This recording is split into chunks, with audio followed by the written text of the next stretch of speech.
Hello and welcome to Medical Dialogues Journal Club, your daily dose of health and medical news. I am Dr. Nandita Mohan, and today we will be discussing about a very common condition, that is heart failure.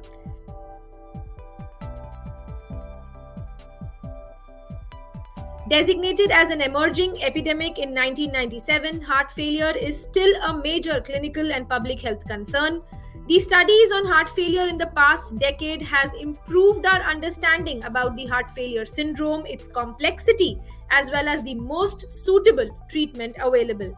Many medicines previously used have gone into disrepute, while many others have been found to be useful. The understanding and methodology of giving various medications has been changing constantly over a period of time. Recently, 2021 update on the 2017 ACC Expert Consensus Decision Pathway has upgraded mineralocorticoid receptor antagonist as a class 1 indication for the treatment of heart failure with reduced ejection fraction. In this aspect, to use these group of drugs appropriately, we have with us today Dr. Rajiv Agarwal, an eminent cardiologist having vast experience in treating patients with heart failure. He is a senior interventional cardiologist, a researcher, and academician in cardiology.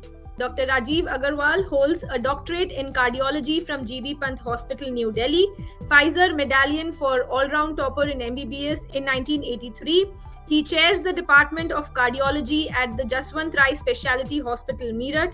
He works equally in preventive and invasive cardiology and has deep interest in vascular biology, especially in diabetes.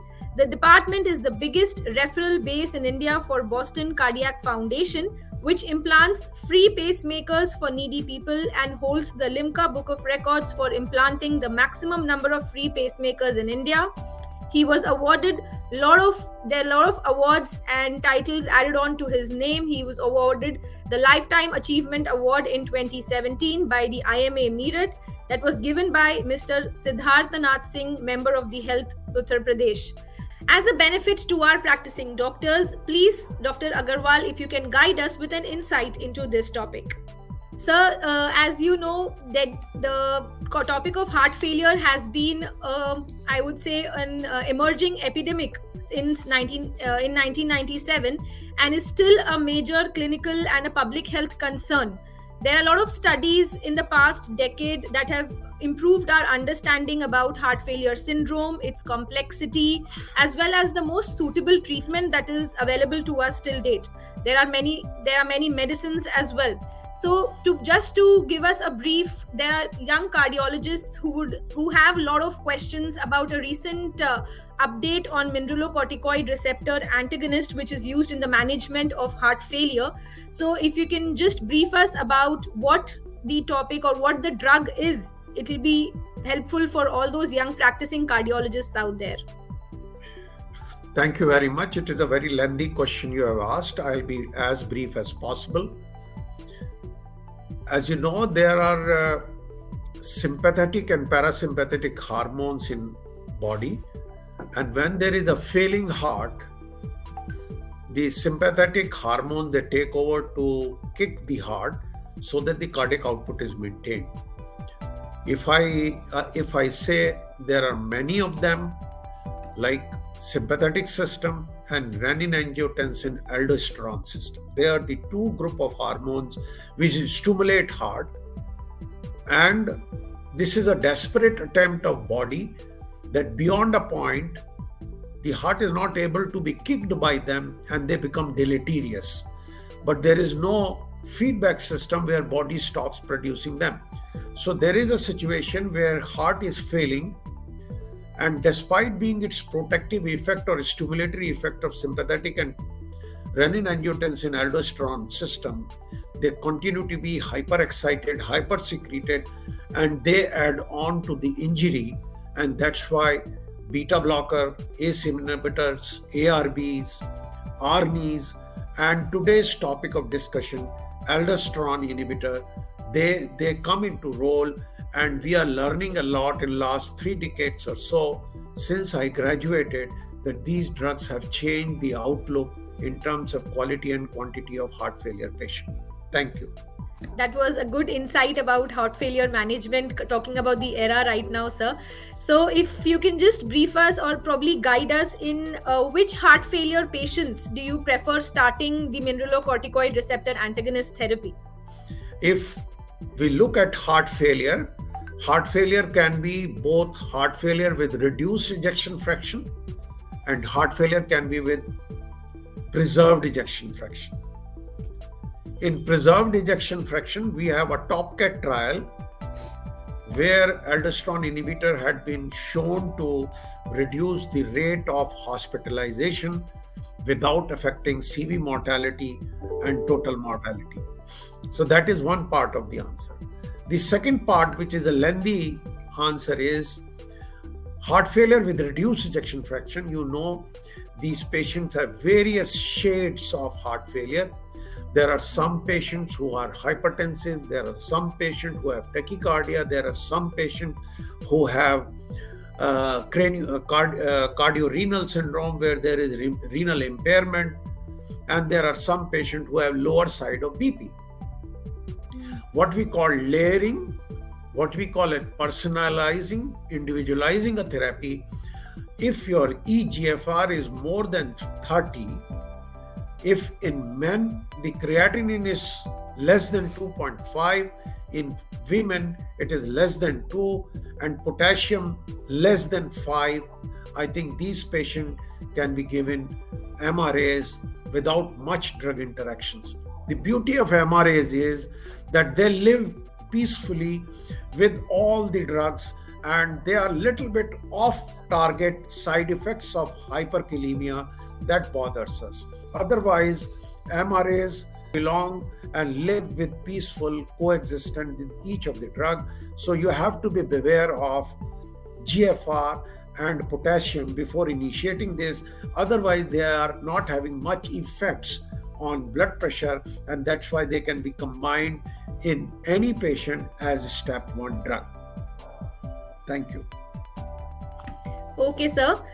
So, as you mentioned, it could be a step 1 drug. So, will this be prescribed as an initiating drug, or it can be even used as a second or a third form of drug? You see, all the drugs used in heart failure, what we call 4 pillars of management of heart failure, and broadly beta blockers, ACE-ARB or ARNI, the MRAs, and SGLT2 inhibitors. If your renal functions are fine, for me the drug of choice is MRAs plus SGLT2 inhibitors, because they can be given to any patient if your GFR is more than 30. So this is a kind of bottom of GFR where both SGLT2 and MRAs can be safely given. The beta blockers, ARNIs, ACE, ARBs, they need finer tuning over a period of time. Some patient may go with MRAs, SGLT2, beta blockers. If the patient is hypertensive, then probably ARNI comes in between, or ARNI comes later on when their patient is more or less stabilized. So to me, what I call numero uno, number 1, MRAs and SGLT2 inhibitor. If GFR is more than 30, you need not to bother about anything except that you have to take care of potassium and GFR. Otherwise, in borderline blood pressure, these drugs can be safely used as a step 1, and subsequently you build up the beta blockers, ACE-ARBs or ARNIs. Thank you. Okay, sure, sir. So, if you have to prescribe or probably start on a patient on MRAs, what will be the investigations that you would like to order before initiating a patient on the MRA therapy? The only 2 investigations are needed. You have to ask for blood urea creatinine and potassium, because MRAs, by and large, this is off-target side effect of MRAs. They have tendency for hyperkalemia. Even MRAs along with beta blocker have a tendency with hyperkalemia, and ACE-ARB and ARNI, they when combined with MRAs, they have hyperkalemia. ARNIs have less hyperkalemia than ACE-ARBs. So the only investigation needed is blood urea creatinine to assess eGFR by any formula you use, and there are simple apps which can give you eGFR readings and potassium, and then you have to follow up these patients initially first or second week, because you have to see how the GFR is moving, whether your patient has risen in serum creatinine, so his GFR will fall, whether his potassium has gone up, you have to remonitor the drug.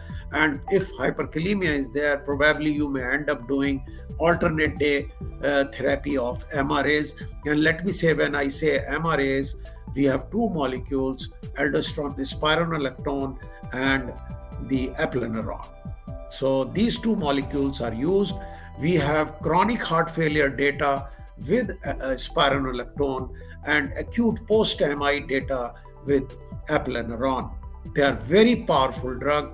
They not only reduce hospitalization, they reduce sudden cardiac death and total mortality. So I love them because the kind of post-MI population, there is 31% relative risk reduction of sudden cardiac death with eplerenone, and I often dub it to empower the molecule as poor man's ICD, because you can't put ICD for next coming 4 to 6 weeks.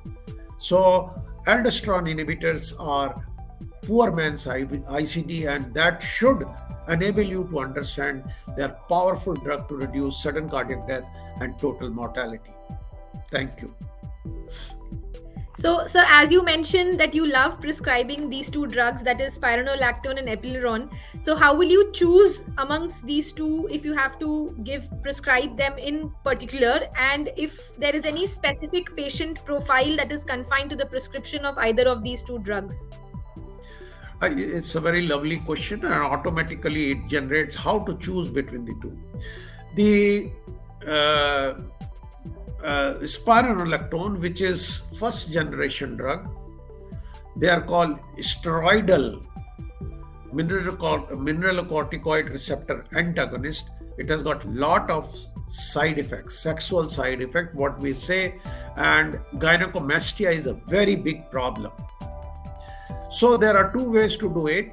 One is we don't have spironolactone post-MI. So if there is a chronic heart failure patient, my drug is spironolactone.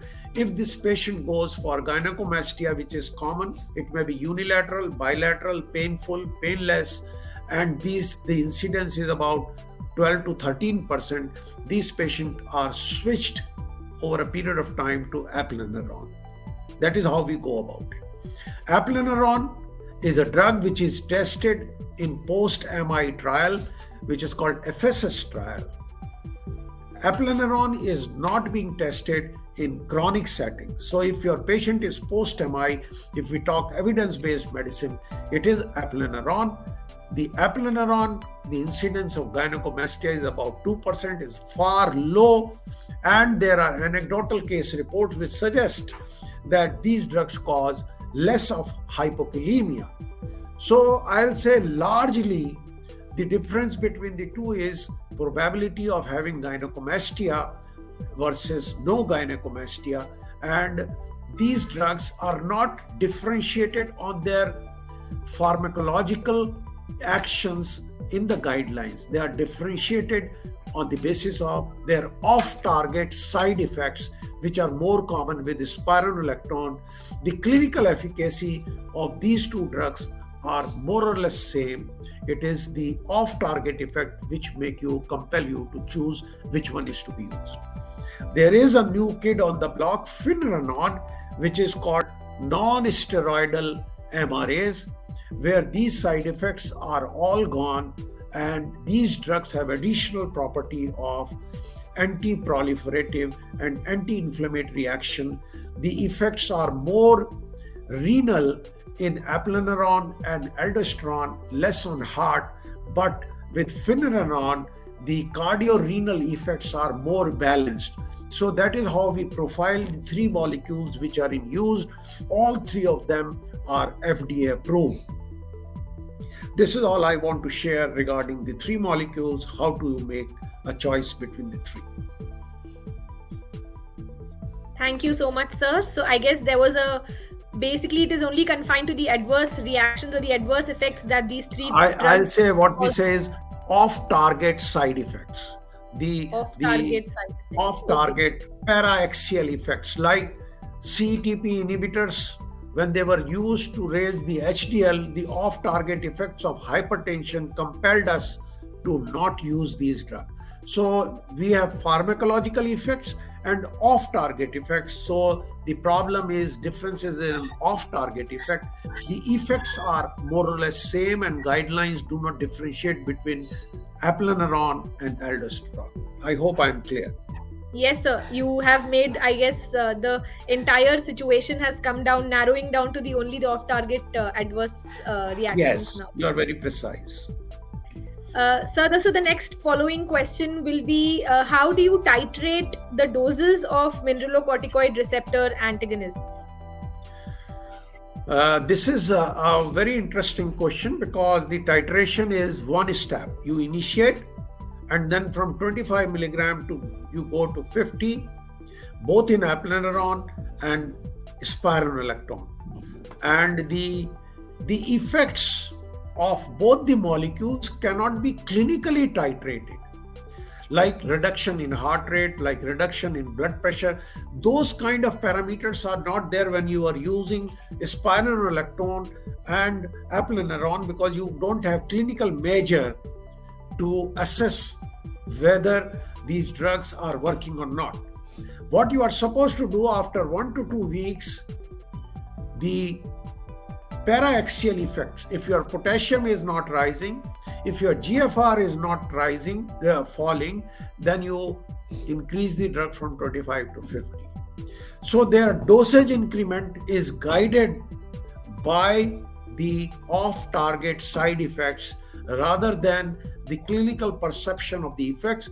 Every patient should have 50 milligram of spironolactone / apleneron, again 50 milligram. So that is how we do titration, that after 1 to 2 weeks, we see how the potassium is behaving, how the eGFR is behaving. Now we have gone on to another aspect, which is beyond this topic. Like we have potassium binders. There are drugs which are called potassium binders. And one of the side effects of these MRAs is hyperkalemia, which is compelling you to stop the drug.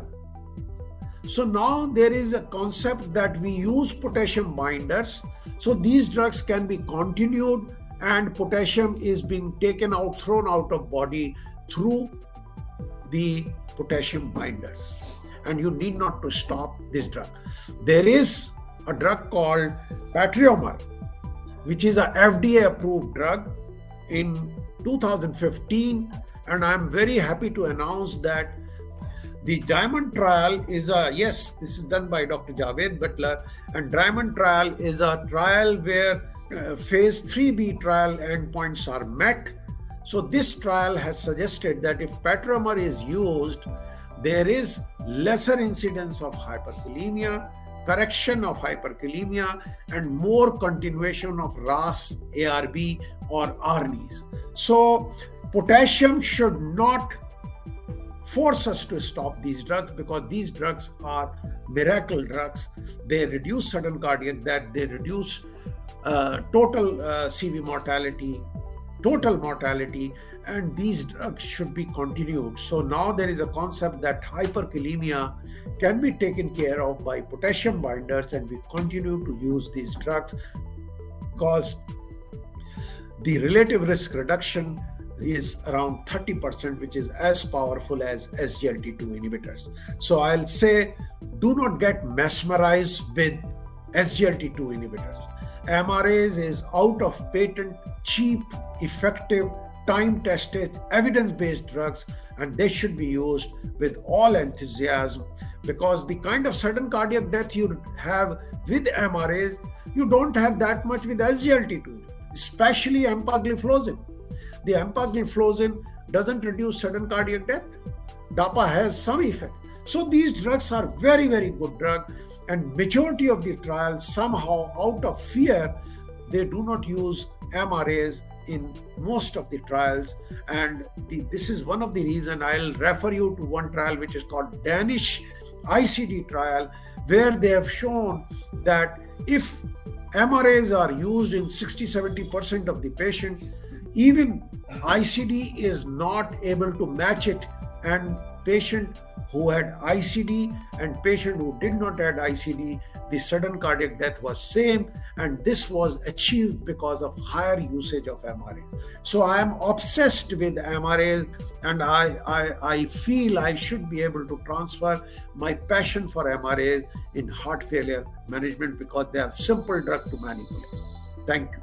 Sir, I could really sense the enthusiasm in your voice when you said that you have a thing for MRAs for heart failure management. So that is something which you are doing on a regular basis, I am sure. But now, if I have to counter ask you that when would you not like to prescribe MRAs, what would your say be on that?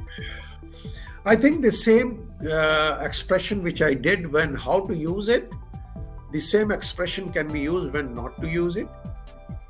The answer is very simple. The EGFR less than 30, potassium more than 5, serum creatinine in men 2.5, more than 2.5, and in women it is 2. Another trick I'll tell you is that often there are some patients, say about 20% of the patient who have cardiorenal syndrome and renal insufficiency. The moment you treat them with other drugs, after a month or so, their renal status improves. So never keep your eyes closed. The moment their kidney comes back, as the heart failure improves, probably you will have another opportunity to induct MRAs over a period of time. So if you are not able to use it on day one, don't think it is a lifetime commitment that you will not use. As the heart failure will improve, nature will give you another opportunity to display MRAs in these patients. And I'll tell you, these are cheap, very effective, evidence-based drugs, and we should use them liberally.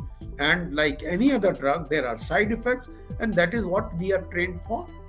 Sure, sir. So I guess that was a very concise way of telling the do's and don'ts of prescribing MRAs, where you can actually let the categories or the areas where there is an ideal indication for the prescription for an MRA and where need not necessarily be a prescription for an MRA in place.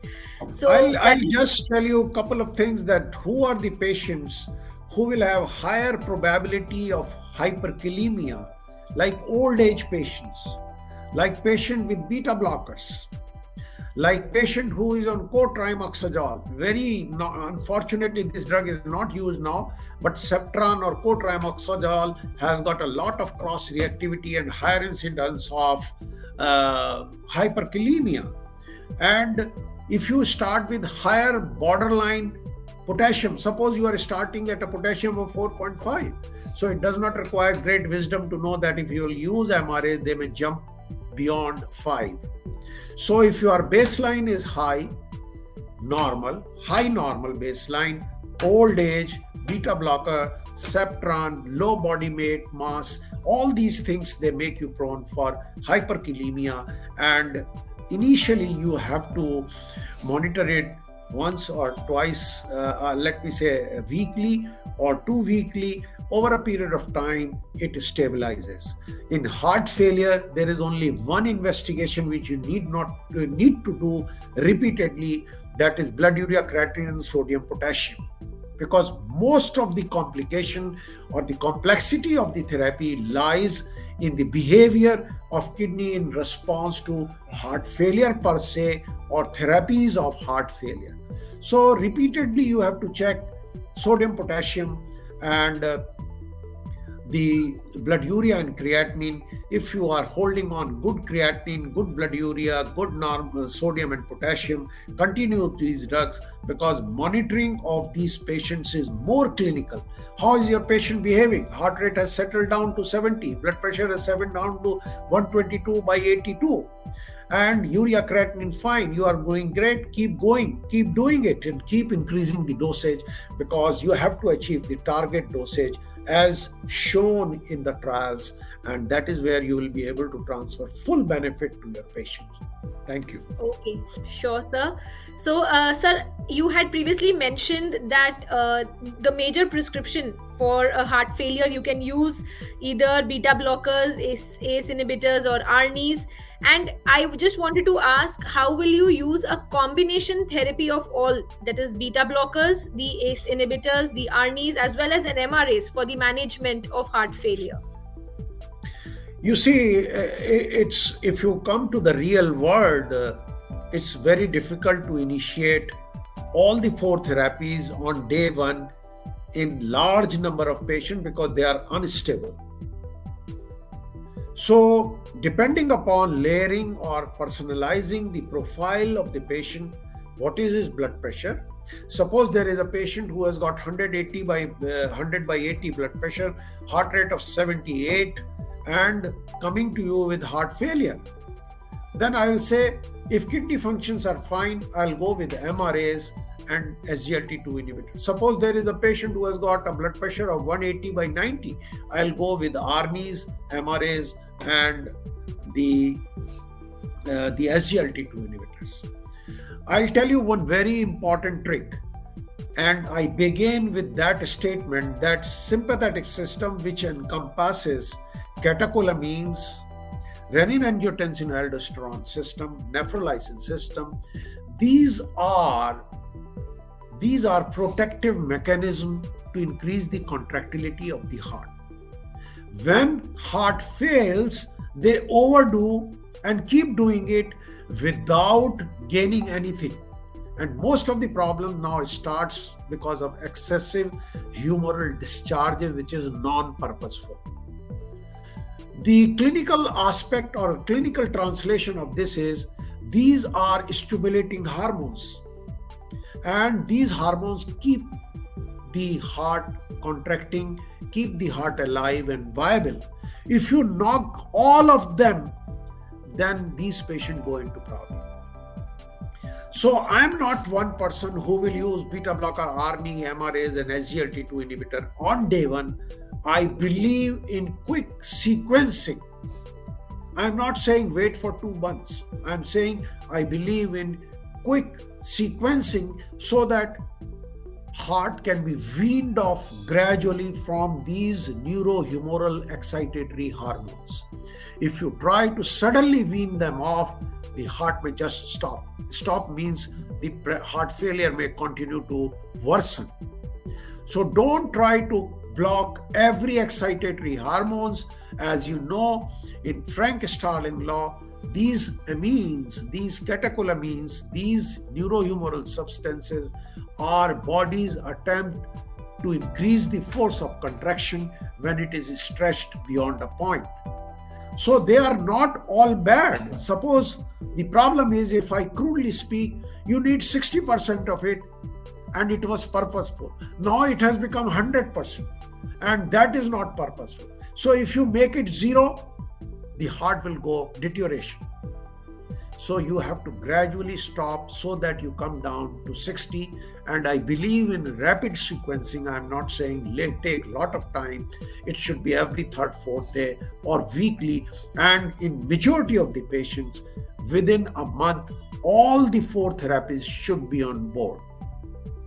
That is how I look at it. Sure, sir. So I guess that was a very proper way of explaining how we need to use that combination therapy, if not together in the initial start, but eventually you use a combination of two, and then you gradually. It was definitely a very good interactive session. That's all that we have for you, from us at Medical Dialogues. It was a very good session that we had with you, sir, and we were really happy to have you on board with us. And so, friends, I am extremely happy that Dr. Rajiv Agarwal could take out a little bit of time from his busy schedule and share with us about the experience that has guided us for the treatment of the MRAs that are being used in the management of heart failure.